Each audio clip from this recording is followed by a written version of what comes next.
Olá, seja muito bem-vindo ao Edifique, o podcast da Igreja Batista Pedra Viva. Eu sou Adriana Polizel e estou muito feliz de estar aqui hoje com o pastor Luiz Henrique. Ele é o vice-presidente da Igreja Batista Pedra Viva e também o líder do Ministério de Louvor. Ele é casado com a Odete, avô de 5 netinhos. 5 netinhos. 3 filhos, né, pastor? 3 A família filhos. grande. É. Seja muito bem-vindo, pastor. Obrigado pelo convite, Adriana. Prazer estar aqui para a gente estar nesse bate-papo de hoje, né? Eu que agradeço, tenho certeza que vai ser bênção, porque a gente gosta de ouvir histórias, pastor. Então, me falaram que o senhor gosta de contar histórias, que o senhor é um bom contador de histórias. E principalmente histórias que edificam, né? Que faz a gente refletir, que faz a gente ver que somos seres humanos, passamos por alguns probleminhas, né? Na caminhada cristã, não é verdade? Sim. E aí eu queria conhecer um pouquinho do senhor. Quem foi o pastor? Quem foi o Luiz Henrique na infância? Meu Deus. Vamos lá. Máquina do Tempo, 1965. Senta que lá vem história. Eu nasci no Rio de Janeiro, né? 1965.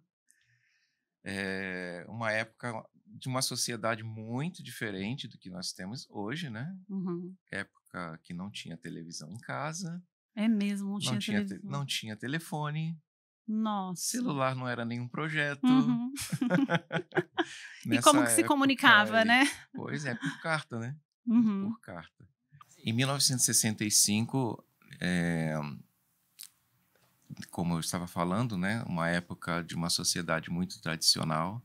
Na realidade, eu sou um filho fora do casamento, né? Poucas pessoas sabiam dessa história. Uhum. E era algo muito difícil para uma pessoa que era casada e ter um relacionamento extraconjugal. Puxa. Ela era praticamente excluída da família, né? Uhum. Então, muitas coisas que eu via na minha infância, o afastamento dos meus tios, né? Que eram irmãos da minha mãe, eu não entendia, porque eu vim entender depois de adulto. Até porque eu não tive a pessoa de um pai presente, né? Eu fui criado só pela minha mãe. Quando a minha mãe engravidou, meu pai a abandonou, né? Minha mãe veio do Espírito Santo para o Rio de Janeiro, né? Tinha deixado o casamento lá e veio para o Rio de Janeiro, a contragosto da família. Ela tinha uma irmã que morava no Rio na época, né? E ali ela conheceu meu pai, tiveram um caso e desse caso nasci eu, né? E quando eu nasci, meu pai simplesmente disse que não assumiria. Então, eu nunca vi, não conheci, É mesmo? só recebi o nome na certidão de nascimento. Né? Puxa. E então, a minha mãe teve muita discriminação da família e, consequentemente, eu também, embora não tendo culpa da história, Sim, né? sim. E a dificuldade era que a minha mãe não tinha uma profissão, né, que pudesse ter um emprego fácil. Ela trabalhou muitos anos de empregada doméstica. E a dificuldade era arrumar um emprego de empregada doméstica com um bebê para cuidar, né? Então, muitas vezes eu fiquei na casa de uma tia, né, que morava no Rio. Isso eu tenho uma vaga lembrança da memória, né? Uhum. E o mais curioso é que eu só fui descobrir essa história quando eu tinha 18 anos de idade. Eu já estava... Nossa, como assim, já estava pastor? para casar. Foi a minha avó que um dia me contou, né, toda a história do que tinha acontecido. Né? Mas quando o senhor era criança, o senhor não Nunca percebia, nunca questionou? Não, nunca tocaram no assunto sobre... Era um eu tabu, não sabia nem então. que minha mãe tinha sido casada, né? Lá no Espírito Santo. Era, assim, algo muito reservado, né? As pessoas não conversavam muito. Naquela época, aliás, as crianças não conversavam. Não podiam fazer perguntas, né? Exatamente. Hoje em dia é totalmente diferente. Exatamente. Hoje as crianças sabem praticamente de tudo que está acontecendo. Né? Então, quando eu descobri, foi assim um choque, né? Algumas vezes eu até pensei em procurar quem foi meu pai, né? Então, eu cresci assim. Minha mãe conheceu uma terceira pessoa de um relacionamento, né? E desse outro relacionamento nasceu um irmão. Eu tenho apenas um irmão por parte de mãe, que mora no Rio de Janeiro. E a minha mãe, na época, foi morar e morou muitos anos com o pai do meu irmão, né? E também não deu certo esse terceiro relacionamento. Eles se separaram, porque o pai do meu irmão estava previsto voltar para Portugal. Ele era um português, né? e deixou a minha mãe num quartinho que ele tinha, né? Era uma cidade bem pobre lá no Rio de Janeiro, chamada Itaguaí. Né? Na época era uma cidade ainda pouquíssimos habitantes, né? E aí eu passei a minha infância criado ali sozinho, com a minha mãe, meu irmãozinho pequeno, né? E aí a vida nesse período foi muito difícil, muito difícil. A gente morava numa casa em precárias condições, vivi muitos anos, passei minha adolescência toda, né? Dessa forma, né? Mas uma das coisas que a minha mãe tinha com ela, e ela acho que reproduziu isso em mim, ela sempre disse, olha, você precisa estudar, né? Você vai estudar. E ela fazia uma ameaça, eu me lembro até hoje, ela falava, se você algum dia repetir de ano, eu te coloco num colégio interno e nunca mais vou te ver. Olha. Agora imagina falar isso para uma criança que já não tem pai, Meu Deus. só tem a mãe, né? O que se passa na cabeça da Sim. pessoa, né? Então eu morria de medo de ficar sem a mãe, né? E aí a gente estudou. Então eu comecei a minha vida muito cedo, né? Eu comecei a trabalhar com 12 anos de idade. E o senhor trabalhava com o quê na época? Com 12 anos foi a época que eu comecei a ir para a igreja, né? Minha mãe já tinha ido, ela tinha se convertido. Acho que assim foi o último lugar que ela buscou uma solução para a vida. Eu me lembro ainda como criança que minha mãe buscou em muitos lugares uma saída. Ela queria ter dado certo na vida sentimental, ela queria, né, ter uma condição melhor para criar os filhos, e ela foi buscar no espiritismo. Eu me lembro de ter ido com ela em algumas sessões espíritas. É, né? mesmo, Na o senhor época, tem essa lembrança. Tenho essa lembrança de tudo que acontecia, né? E um dia ela foi, acho que um grupo de pessoas fazendo evangelismo bateu lá em casa e convidou para que ela fosse, né, numa igreja, e nessa igreja tinha um trabalho assim muito grande de libertação, né? E foi lá que minha mãe se converteu. Com ela eu fui algumas vezes. E depois... Era uma igreja batista? Não, era uma igreja pentecostal, assim, eu não consigo nem lembrar o nome, né? E depois eu fui indo para uma igreja que se chamava Igreja Evangélica Cristã. Foi aonde eu me converti, ali, né, aos 12 anos de idade. 1978. Com 12 anos de idade. 12 anos. O senhor lembra assim claramente, então? Lembro, E aí eu comecei a frequentar, né, ali a convite de uns colegas de infância que já frequentavam.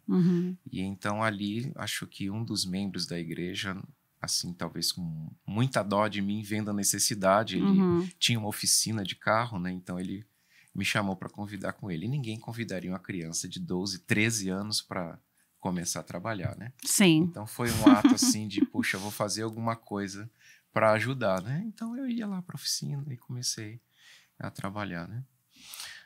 Aos 14 anos eu tive a oportunidade de fazer um concurso para uma empresa pública, né? Nossa, com 14 anos. Com 14 anos.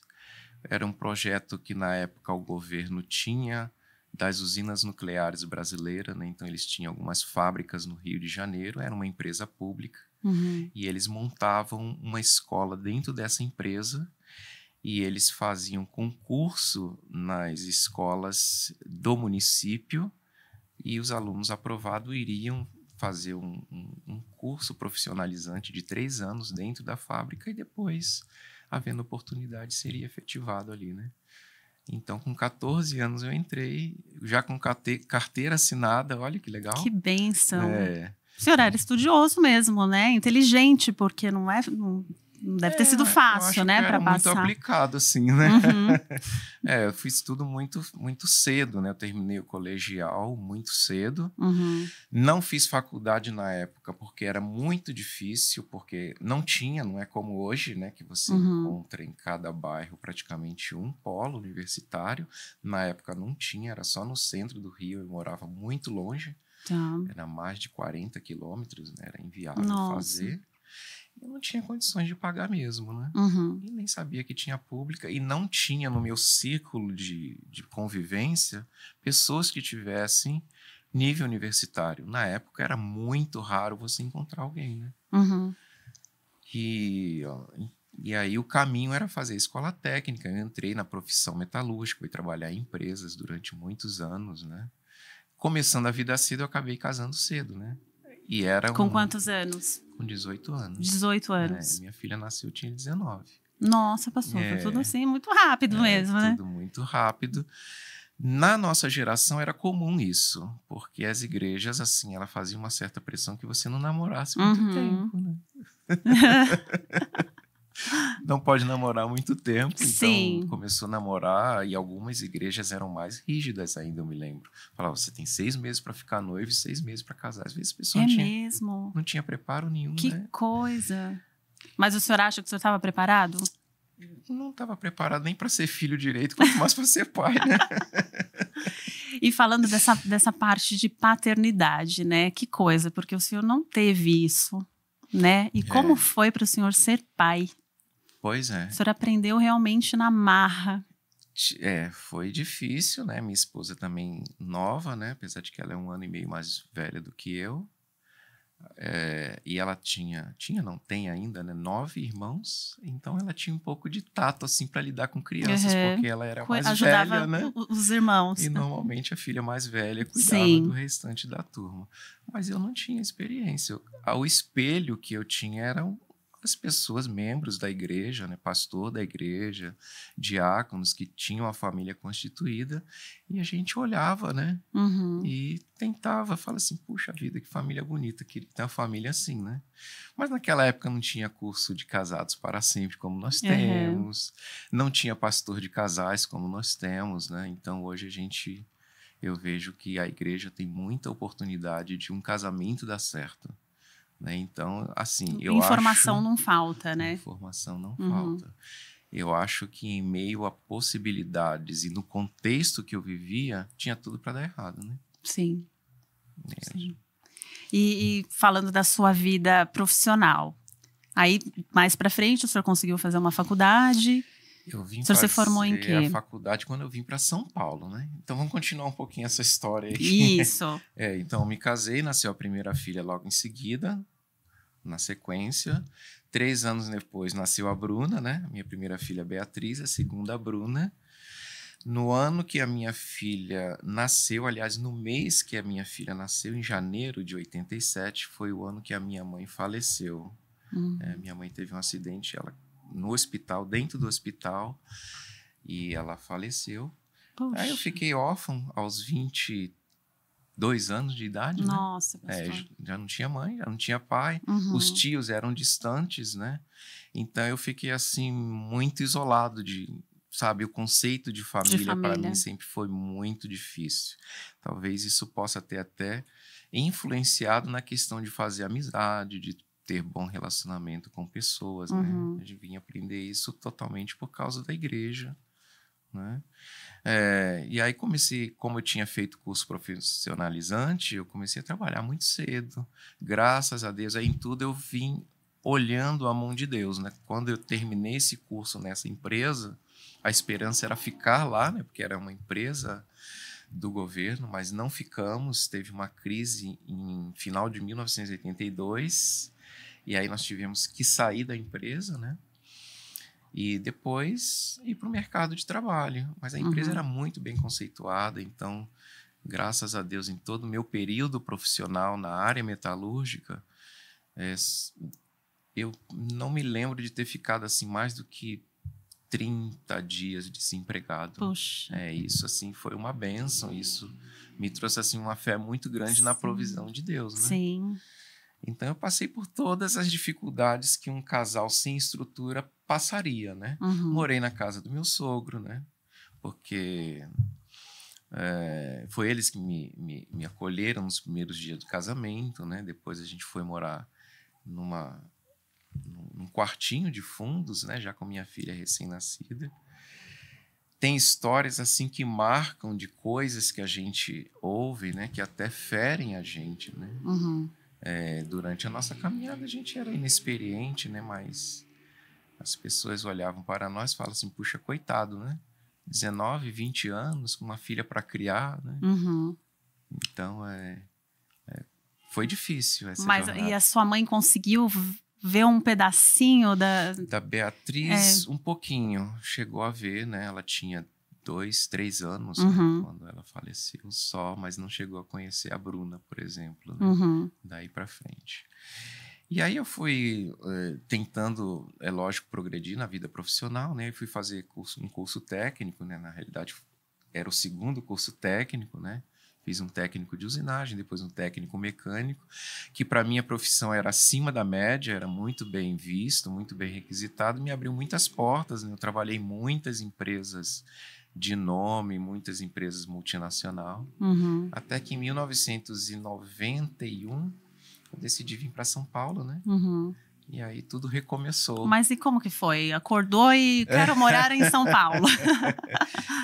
Na realidade, nós tínhamos uma crise de emprego no Rio de Janeiro, né? Não era igual São Paulo na década de 80, 90, que nós tínhamos muita oportunidade de emprego. O Rio de Janeiro é muito escasso, assim, empresas, né?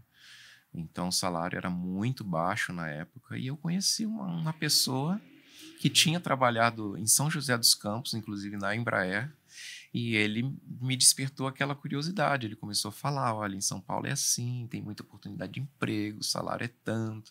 Eu vim para o Rio por causa da minha mãe, mas estou querendo voltar para lá.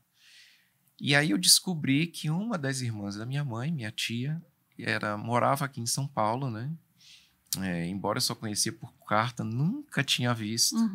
Olha que e aí um dia eu falei com ela assim, olha tia, embora não tem, né, a gente não tem essa proximidade, mas eu poderia ir um dia na sua casa, queria só dormir uma noite, só para ver como é São Paulo, né?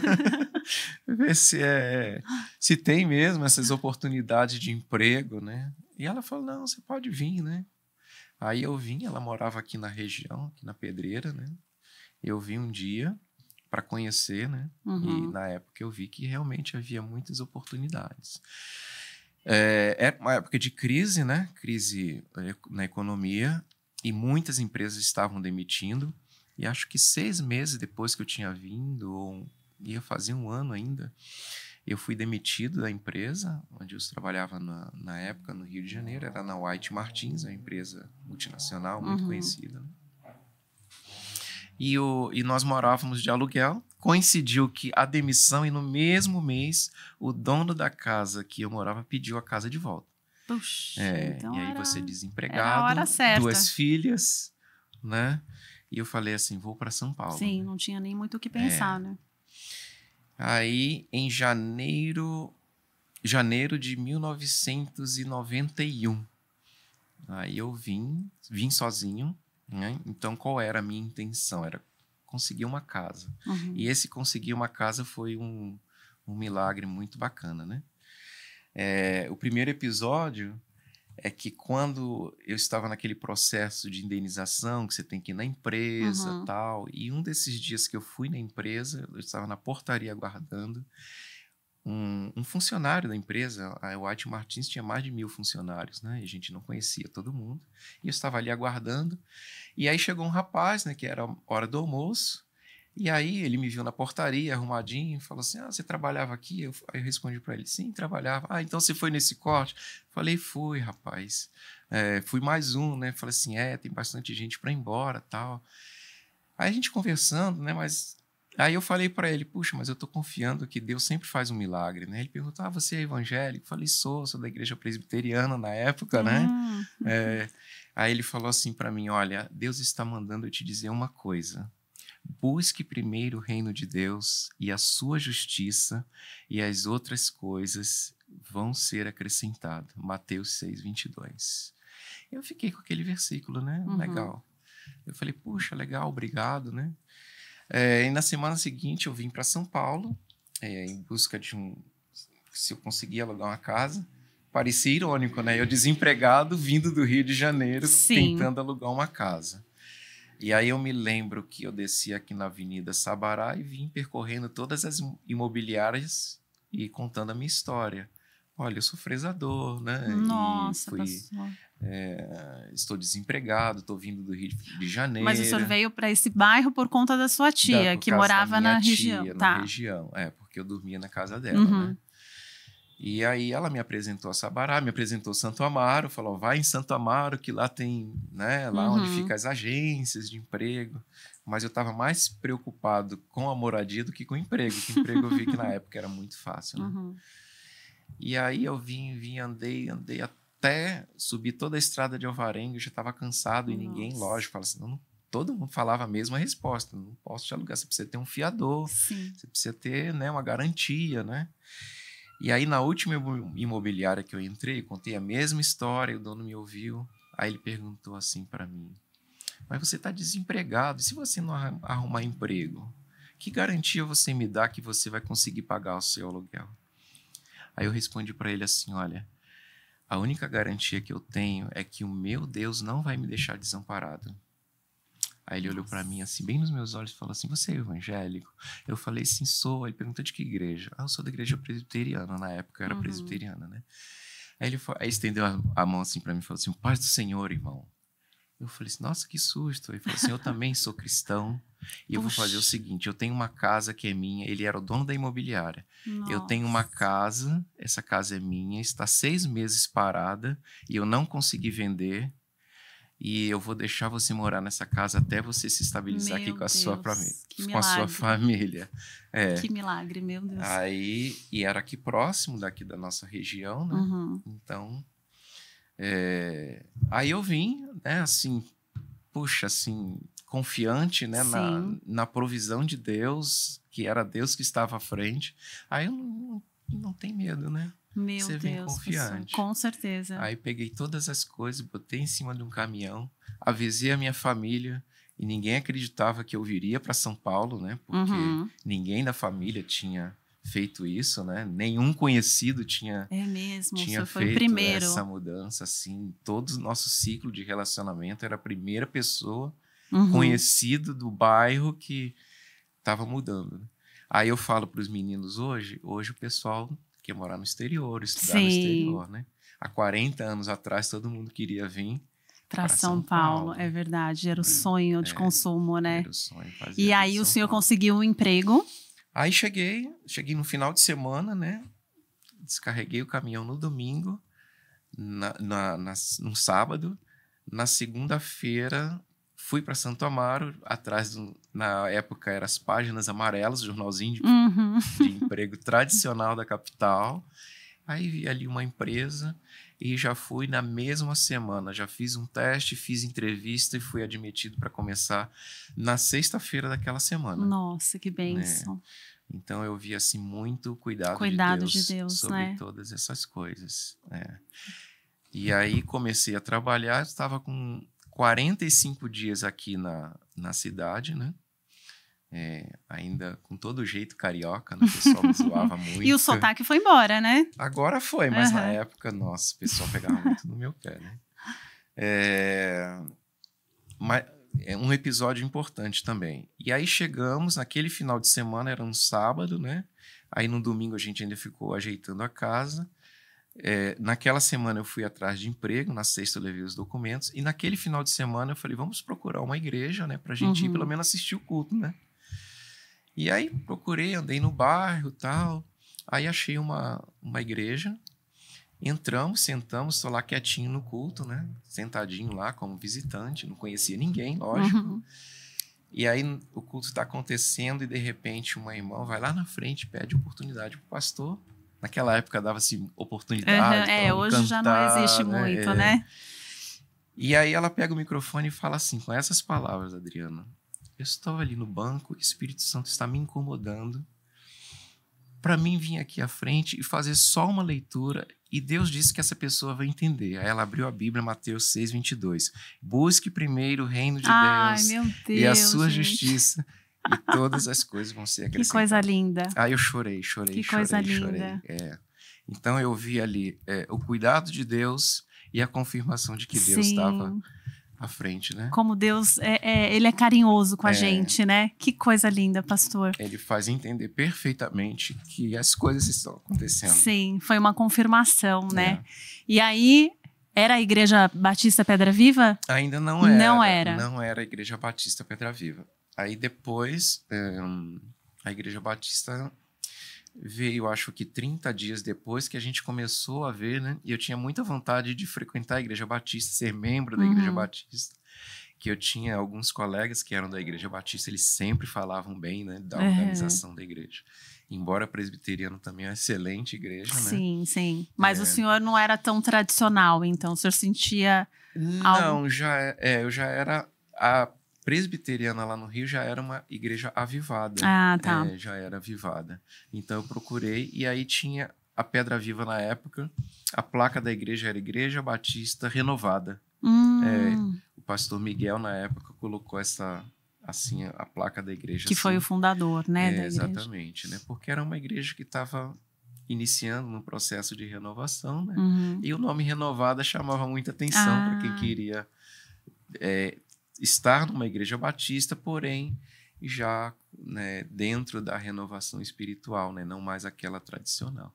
Aí eu entrei, a igreja na época era pequenininha, tinha 30, 35 pessoas, se reuniam numa salinha de uma casa, né? Então quando eu cheguei aqui em 1991, era assim o tamanho da nossa igreja. Nossa! 35 pessoas. Difícil até imaginar, né? E aí, voltando aqui à nossa vida profissional, e aí com 45 dias que eu estava na primeira empresa, eu saí para caminhar no bairro, né? Essa empresa ficava aqui nas Nações Unidas, hoje é uma concessionária, né? Era uma indústria de plástico. Aí eu descobri a Valita, né? Fábrica de eletrodoméstico do grupo Philips, uma empresa multinacional. Dentro da empresa que eu trabalhava, todo mundo falava que o sonho era trabalhar na Valita, né? Nossa. Aí me falaram, olha, a Valita é bem nessa rua aqui de trás. Aí eu saí um dia na hora do almoço, com o currículo na mão, Adriana. Embaixo do braço. E com a fui cara e a escondidinho coragem. E fui levar o meu currículo. Olha que interessante. Eu cheguei lá, eu estava na hora do almoço, era a hora de almoço de todas as empresas. Eu ia deixar o currículo na portaria, eu entreguei para o segurança, né? E eu falei assim, olha, eu queria deixar meu currículo, né? Eu falei, tá, tudo bem, eu entrego lá no RH.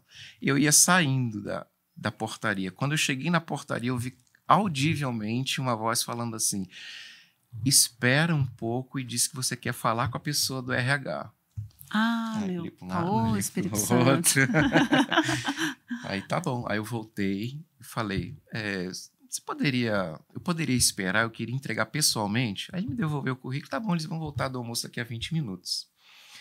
Aí ele me encaminhou lá para o RH, aí a pessoa que cuida do recrutamento me atendeu e falou assim, olha, eu estou trabalhando aqui perto na hora do almoço, mas eu queria entregar pessoalmente na sua mão o currículo. E aí ela falou assim para mim, olha, se você trouxe pessoalmente, eu posso até te entrevistar, porque olha quantos currículos tem na minha mesa. Tinha um bolo dessa altura, assim. Aí ela me entrevistou ali na hora, né? Aí falou assim, olha, eu vou marcar um teste para você fazer. Aí no dia seguinte eu fui fazer um teste, fui no período da tarde, aconteceu algo assim icônico, parece que só acontece, algumas coisas só acontecem comigo, né? E aí a empresa trabalhava o segundo turno até 10 horas da noite, né? E eu precisaria terminar aquele teste, não dava para continuar no dia seguinte. Aí o encarregado falou assim, olha, pode terminar, eu levo você na sua casa. Gente, ele como nunca me assim? viu, não conhecia. Depois ele deu uma caroninha. Depois ele veio a ser um dos meus supervisores na empresa, foi uma pessoa com quem eu aprendi muito, né? O Valmir, muito bacana. E aí foi assim, e aí eu fui aprovado no teste, com a carona do futuro supervisor e depois... Que coisa, totalmente inusitada, né? E aí eu trabalhei ali, foi uma das melhores empresas que eu trabalhei, fiquei ali até ela fechar e encerrar as atividades. Você ficou quantos anos lá? Fiquei 8 anos. Ali foi uma bênção muito grande, né? Ganhava assim, muito bem na época, né? E aí sim foi.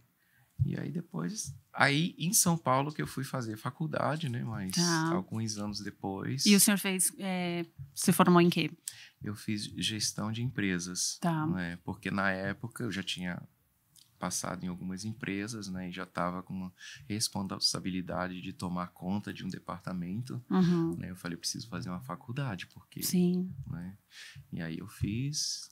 Aí depois fui estudar teologia, aí fiz o primeiro curso de teologia. E como que foi estudar teologia, o senhor? Estudar teologia, desde da onde lá veio do essa Rio vontade? de Janeiro, então. Na realidade, Adriana, eu li a Bíblia muito novo, né? Com 18 anos eu já tinha lido a Bíblia toda, né? Meu Um Deus, jovenzinho de pastor. 18 anos. Uhum. Com 18 anos eu já comecei a pregar na igreja. É mesmo? Acho que o pastor não tinha muito Ah! juízo na época. E aí, porque a gente tinha o culto dos jovens, né? E abria-se espaço para que os jovens pudessem pregar. E eu comecei ali. E acho que em um Puxa. desses cultos, alguém falou pro pastor, falou assim, nossa, Vamos investir nesse o rapazinho. Luiz, ele fala muito bem, assim, parece que ele conhece muita coisa da Bíblia. Uhum. Aí passou algum tempo, né? O pastor acho que foi lá ver o negócio. Aí deixou eu pregar no culto de domingo. Puxa, pastor. Culto de domingo, eu tinha 18 anos de idade. E tinha assim. bastante gente na igreja? A igreja era pequena, né? As igrejas no Rio de Janeiro, na época, era igreja assim de 50, 60 pessoas. Eram igrejas pequenas, né? E o senhor estava preparado? Não sei, Adriana. Até hoje a Qual gente é? acha que não está preparado. O senhor lembra sobre o que o senhor falou? Não lembra? Mais, não Muito lembro. tempo, né? Muito tempo. Mas assim, o frio da barriga era o mesmo daquela época e até hoje. Toda Até vez você hoje. precisa subir no púlpito. É mesmo? E aí o pessoal me chamava de pastor ali. Quando eu saí dessa igreja que eu me converti, eu saí porque eu mudei de município, né? Aí eu fui procurar uma igreja e achei a presbiteriana. Uhum. E aí o pessoal lá também, às vezes me chamava de pastor, tudo. Eu falei, não, gente, eu não sou pastor, não brinca com esse negócio. Cheguei aqui na Batista também, né? E aí, conversando com o pastor na época, ele falou assim, vou dar um espaço para você pregar. Aí preguei também no culto de domingo, né? Aí pronto, aí o pessoal era pastor para lá. Falei, não, gente, não brinca com esse negócio, eu não sou pastor. O pastor Miguel tinha uma afinidade muito grande, a gente morou alguns anos próximo, né? E aí falou assim, não, vou te ungir pastor da igreja, você vai ser pastor dessa igreja. E eu corria de jeito nenhum, pastor. Você não tem juízo, não falar um negócio desse para mim. Mas o senhor sentia no fundinho aquela vontade ou... ainda... De ser pastor, não. Aí eu achava que era muita responsabilidade. Eu não estava preparado para isso, não. É mesmo? É muito sério a responsabilidade, assim, né, de ser pastor. Uhum. Eu sempre fui muito apaixonado pelas escrituras, muito apaixonado pela igreja, assim, como um todo, né? Eu servi muitos anos. Eu comecei na igreja, no Ministério de Louvor, tocando violão. Aprendi a tocar violão na minha adolescência, né? Então, eu tocava no grupo de jovens da igreja. Quando eu cheguei aqui na Igreja Batista, eu toquei guitarra, porque não tinha guitarrista, não tinha violão. Cheguei aqui tocando. Depois eu vim a ser líder do Ministério de Louvor. Ministrei louvor durante muitos anos, né? Mas quando falava em ser pastor, eu falei, não é muita responsabilidade. Né?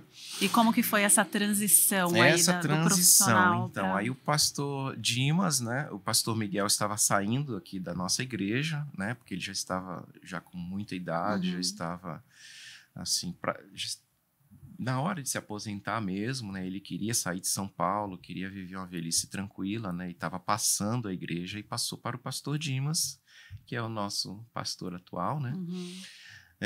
E o Dimas foi fazer teologia, né? Ele fez doutorado e tal, e eu acho que ali abriu grandemente a mente dele em relação à gestão da igreja, administrar a igreja. E ele fez uma revolução na administração, na forma de ser igreja.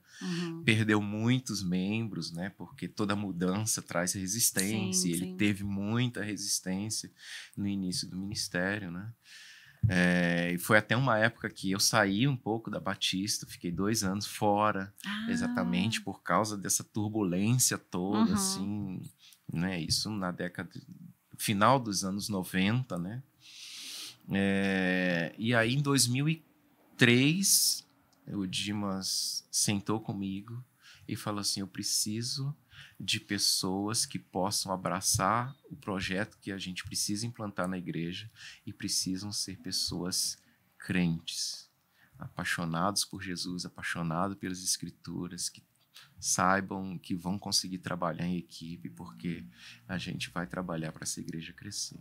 E na época a igreja estava lá no finalzinho do bairro, e de todos os membros que saíram, deve ter sobrado acho que 90, 100 pessoas no máximo, né? Nossa. E aí ele chamou a gente e falou assim, olha, eu vou ungir você a pastor. Mas nisso o senhor já tinha feito teologia? Não, então? não tinha feito ainda, porque não tinha feito.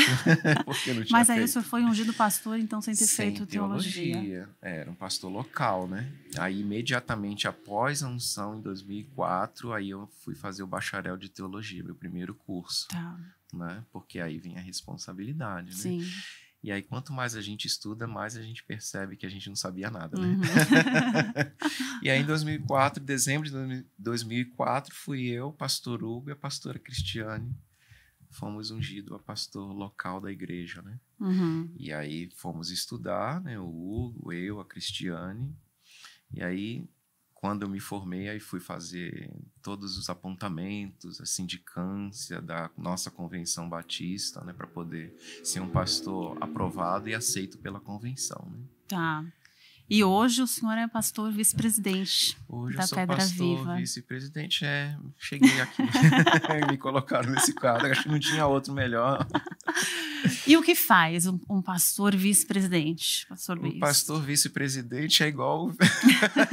Posso falar? Melhor. É igual o vice-governador de São Paulo. Quem é o vice-governador de São Paulo? Nossa, Ninguém não sabe sei quem nem o é. nome. E o vice-prefeito?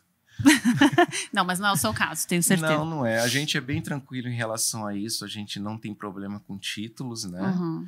É mais uma questão administrativa esse fato mesmo, né? Mas a função do vice-presidente é somente substituir o presidente na ausência dele, né? Tá. E eu sempre brinco com o Dimas que toda vez que ele vai sair de férias, quando ele voltar, vai achar uma igreja diferente, porque é a única oportunidade que o vice-presidente tem de fazer alguma coisa.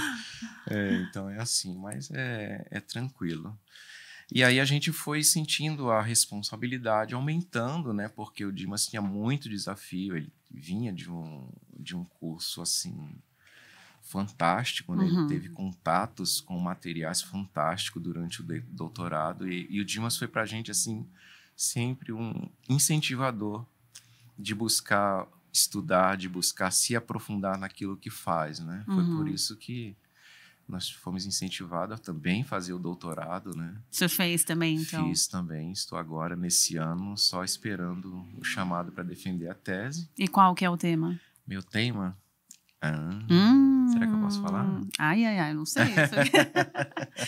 Eu abordei um tema que foi muito, até com os professores, né, o meu orientador, ele ficou assim muito apaixonado pelo tema, porque é um tema que ele gosta muito, estudar assim a sociedade moderna. Eu vou falar sobre desigrejados e poliigrejados. Uau! Que foi muito acentuado durante a pandemia, né? Totalmente atual, Muita gente não queria voltar para a igreja, muita gente aderiu à igreja online. Sim. Já tinha antes, né? Tem alguns pastores aí de nome que já criaram as suas igrejas online.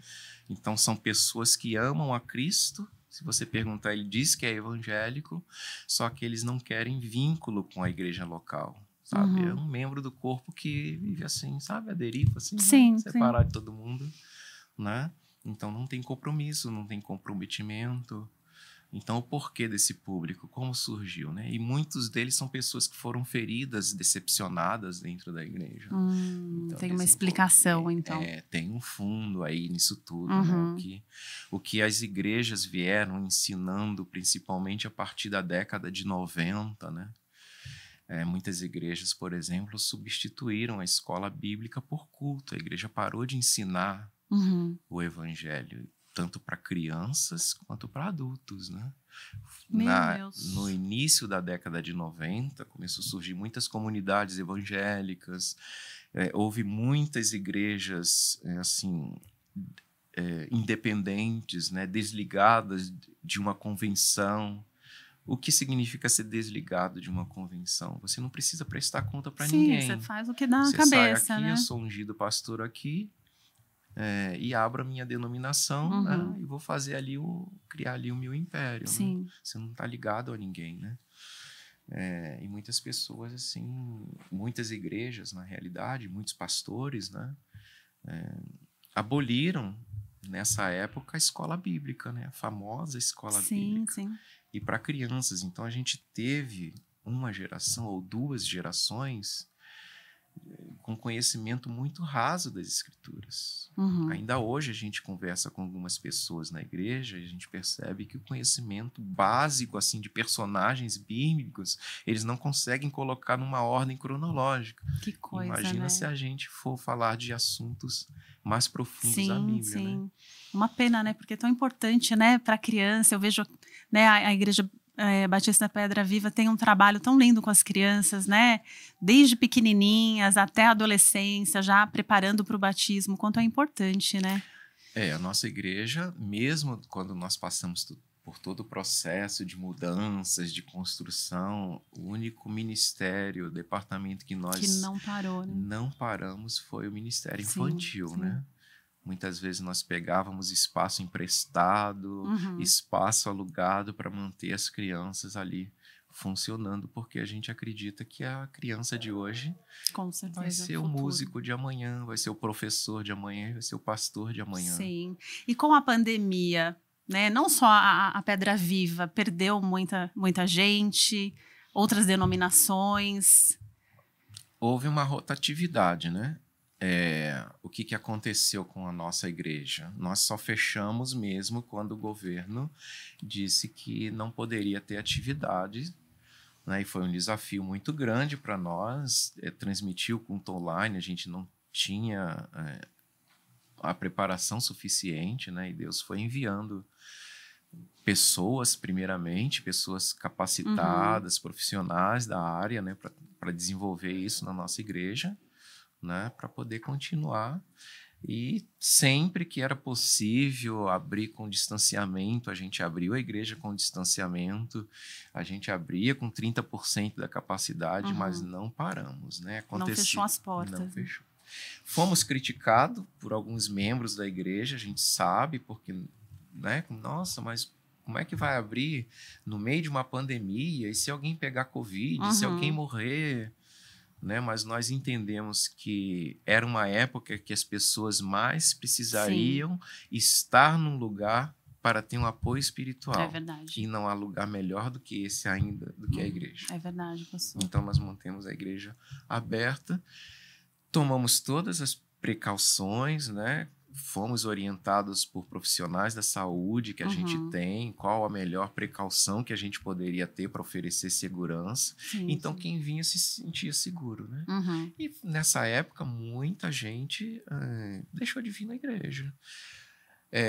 Muitas igrejas, inclusive igrejas assim conhecidas, de pessoas assim conhecidas no nosso meio, fecharam as portas literalmente. Que coisa. Porque decidiram não abrir, né, zelando pela segurança, pela saúde. E quando foram retomar as atividades, cadê os membros? Não tinha gente. Já estavam todos em outras igrejas. Nós perdemos algum, a gente percebeu uma rotatividade, a igreja deu uma emagrecida. Foi difícil, assim, retomar, as pessoas vieram voltando aos poucos, né? Mas agora a gente está vendo um crescimento muito acelerado nesse ano da igreja, graças a Deus. E hoje são quantos membros? Hoje eu acho que a contagem oficial já está chegando aos 900 membros. 900 membros. E o senhor, como pastor da Pedra Viva, quantos anos? Desde 2004, 2014, 19 anos. 19 anos de ministério. 19 anos de ministério. De pastorado. O senhor também é líder, né, do Ministério de Louvor. Ai, Jesus. Ai, vamos falar um pouquinho sobre isso? Vamos. Eu sei que dá pano para manga, porque é um ministério delicado, né? Porque está muito ali à frente, né? Recebe muitos elogios, muitas críticas, né? E como que é, pastor, liderar o louvor? São muitas pessoas envolvidas, né? Muitas pessoas, e louvor é uma arte, né? Eu trabalho com artistas, né? O que me ajudou bastante foi que eu comecei no início de uma igreja que não tinha nada. Então eu sei o que é começar de um ministério, tipo começar uma igreja onde você não tem uma banda, você não tem pessoas para cantar, você tem que começar assim do zero, né? Com o que você tem. Né? Então o início lá, muitos anos atrás no ministério foi assim. Então, como eu tinha comentado, né? Então, aqui na igreja eu comecei tocando, né? E depois ministrei louvor durante alguns anos. Aí a gente O senhor canta também? Cantei, hoje não mais, né? Já cantei bastante para ministrar o louvor, né? Mas hoje não mais. Perdi muito da minha voz, né? Até pela falta de... Você fica muito tempo parado, né? Então, é um processo. Sim. Mas o desafio de liderar um ministério de louvor é que você lida com pessoas que são artistas e são pessoas assim de sentimentos sensíveis, né? A música é uma arte, a música ela toca na gente, ela faz a gente chorar, né? Sim. Uma bela canção, uma bela música, mesmo se não for cantada, você se emociona. Sim, Eu sim. chorava até quando eu ouvia a musiquinha do Ayrton Senna. É verdade, Né? Quem porque não chorava? emociona mesmo. Porque ela trazia uma história ali pra gente, não é? Então a sim. música na igreja é isso, né? Eu até ia perguntar para o senhor a importância do louvor no culto. Exatamente. Então, o que acontece hoje? Hoje na igreja, graças a Deus, a gente tem várias bandas, vários ministérios, desde crianças, adolescentes, jovens, né? Mas o que a gente ministra para eles? Qual é a minha função, a minha responsabilidade de ministrar para eles? A grande responsabilidade que eles têm em usar, por exemplo, a metade do tempo de culto da igreja, de subir num altar, né? Então, e que o louvor não é assim, é algo que a gente treinou e vai lá e faz e pronto. Eu acho que o louvor é um estilo de vida, né? A gente precisa trazer aquilo para dentro da nossa vida. Eu não posso estar no altar cantando alguma coisa que eu não estou vivendo aquilo. Sim, isso é muito né? sério, né? Então, quando eu canto lá, tudo entregarei, e se na minha vida particular eu não estou entregando. Né? Quando eu canto lá, quebra a minha vida e faz de novo, e na minha vida pessoal eu não deixo Deus quebrar, né? Será que a gente quer mesmo, né? Quando eu ouço que quebre. Quando eu ouço um não de Deus, eu já fico... Sim. Já não quero cantar na próxima escala porque Deus me disse não. Então é uma coisa que a gente tem que trabalhar muito assim, né? Na mente, na formação das pessoas que estão ali, desde a liderança até o músico, né? E fazê-lo entender que ele tem tanta responsabilidade quanto o pastor. A metade do culto da nossa igreja é o louvor. E a outra metade é o pastor.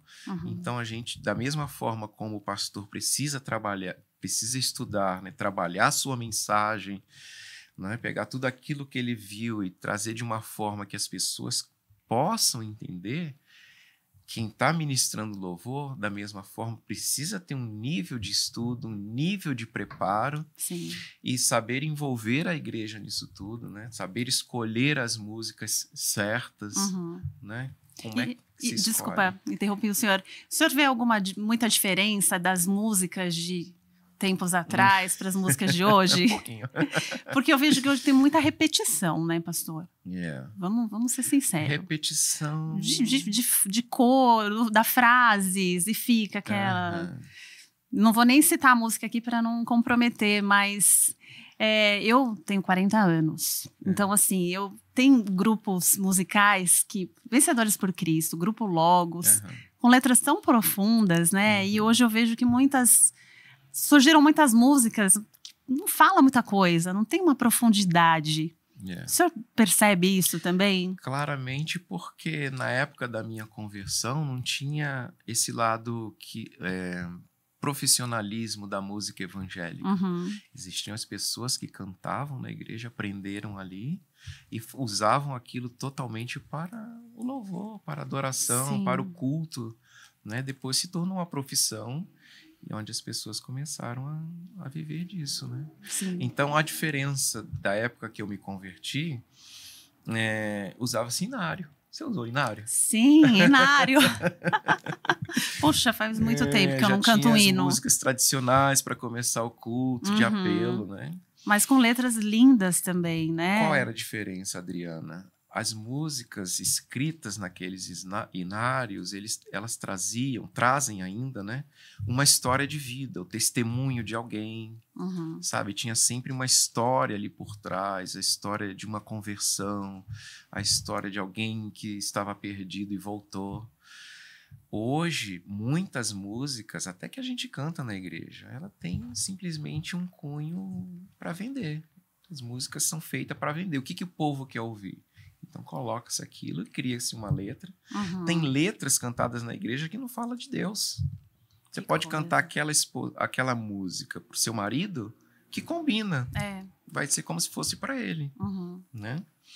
A gente tem, assim, eu sou muito crítico em relação à música, O né? senhor A acompanha as músicas que vão fazer parte do acompanho louvor? totalmente. É minha responsabilidade, assim, E é né? super importante, né? A gente está olhando. De vez em quando escapa algumas, né? Uhum. Mas quando eu sento com os ministros da igreja, eu passo para eles: olha, tal música não vamos colocar. Ah, mas é uma música tão bonita, toda a igreja canta. Às vezes o ritmo é muito bonito, mas Não tem não base tem conteúdo, teológica, né? Adriana. Não Uhum. tem base teológica, sabe? Assim, Mas que bom que o senhor tem esse cuidado, pastor. é muito Que bom. raso.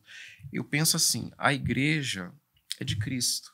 Uhum. Quem deu a vida para a igreja foi Cristo, né? Ele é o centro da nossa vida.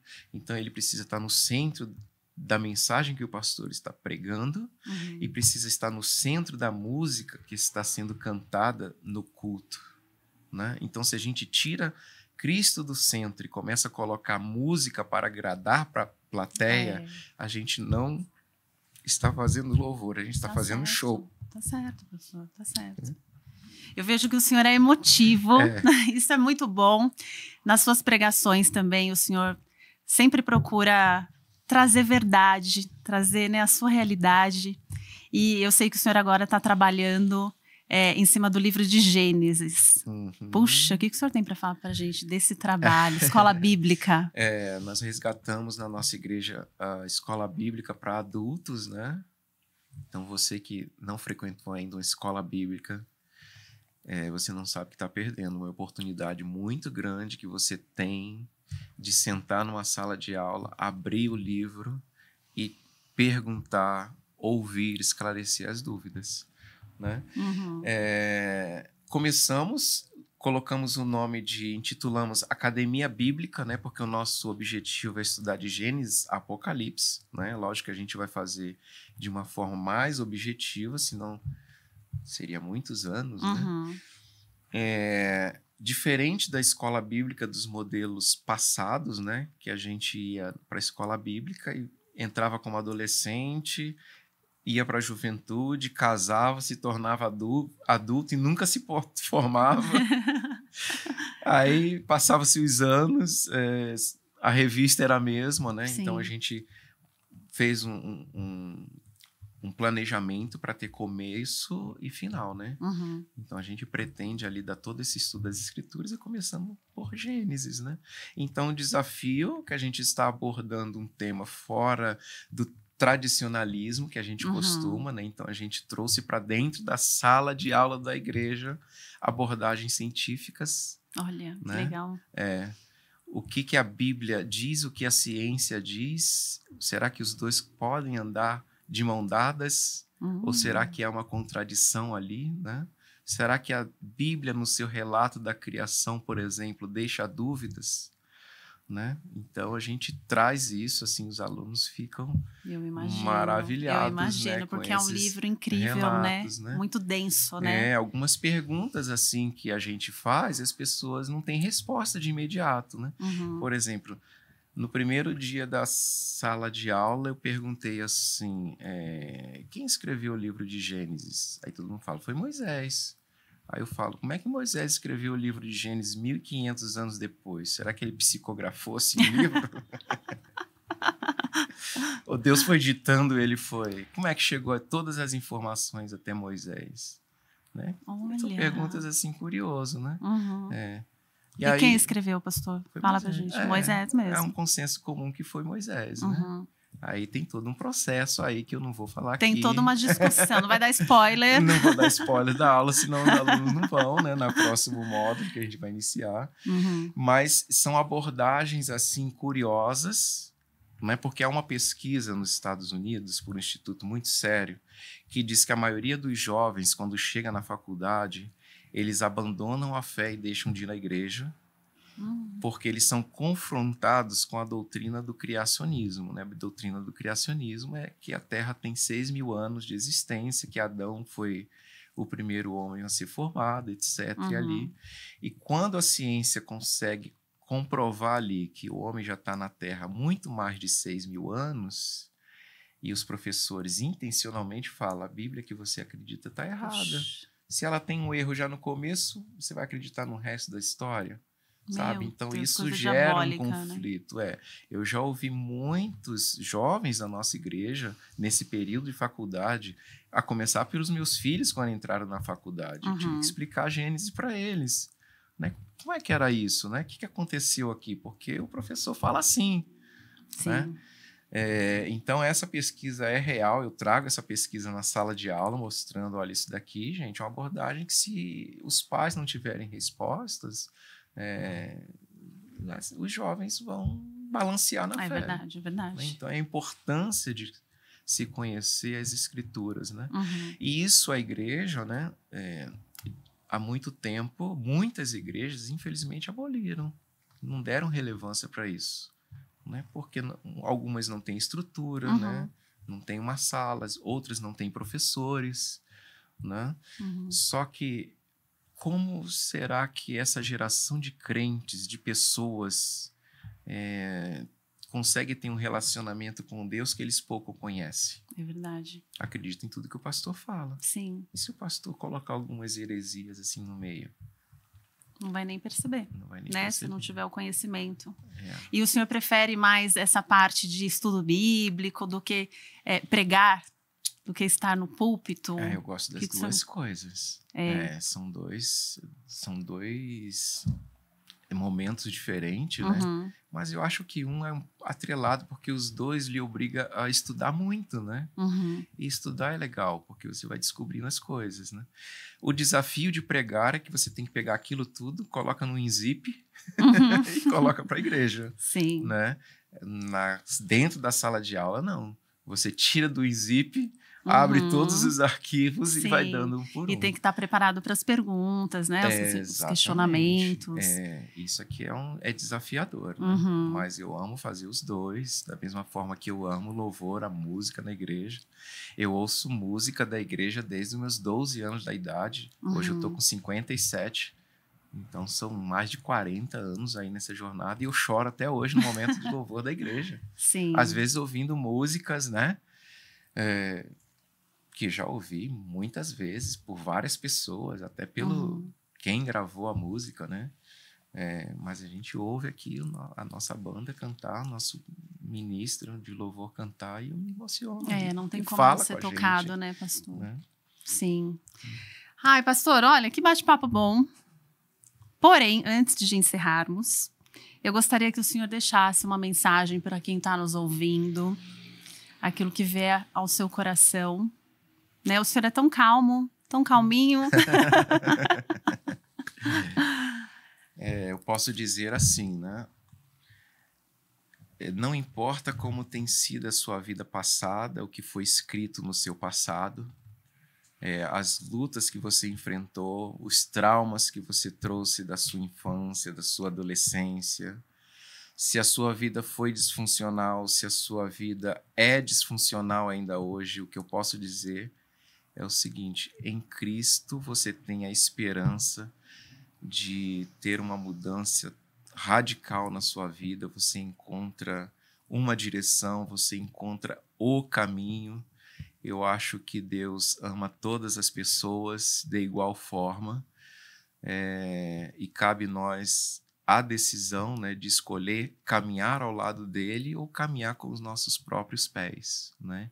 Então, a palavra que eu posso trazer para você que está aí nos ouvindo, que tem acompanhado os nossos podcasts, dê essa oportunidade a você mesmo de caminhar com Cristo.